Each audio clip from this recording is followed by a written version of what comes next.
चलिए नमस्ते प्रणाम। और तो भाई लोग फाइनली आज खेसारी लाल यादव ने कर दिया एक बहुत बड़ा ऐलान। जी हाँ, कह सकते हैं अगर आप लोग आरजेडी के सपोर्टर हैं, तेजस्वी यादव और खेसारी लाल यादव के फैन हैं, तो आप लोगों के लिए बहुत बड़ा गुड न्यूज़ है। जितने भी खेसारी लाल यादव फैन हैं, वीडियो को अंत तक देखिएगा, आप लोगों को पूरी इन्फॉर्मेशन के साथ वीडियो देखने को मिलेगा। जी हाँ, आप लोगों को पता होगा अभी सबसे ज़्यादा पब्लिसिटी खेसारी लाल यादव के पास है और उसी फैन फॉलोइंग को तेजस्वी यादव यूज करने वाले हैं इस बार के बिहार के चुनाव प्रचार में। तो भाई खेसारी लाल यादव इस बार चुनाव नहीं लड़ेंगे, लेकिन भाई चुनाव प्रचार में आप लोगों को एकदम 100% कह सकते हैं आरजेडी के सपोर्ट में दिखेंगे खेसारी लाल यादव।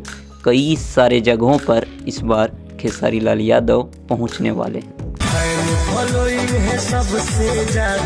तो दोस्तों, इस बार के चुनाव प्रचार में आरजेडी का दबदबा थोड़ा कम गया था, तो उसी दबदबा को कायम करने के लिए और कायम रखने के लिए खेसारी लाल यादव को बुलाए हैं। और भाई इस बार के चुनाव प्रचार में खेसारी लाल यादव आरजेडी के भाई कह सकते हैं फुल सपोर्ट एकदम 100% देंगे खेसारी लाल यादव, वो अपने वीडियो में बोले हुए। तो वीडियो अच्छा लगा तो लाइक कीजिए और खूब ज़्यादा शेयर कीजिए।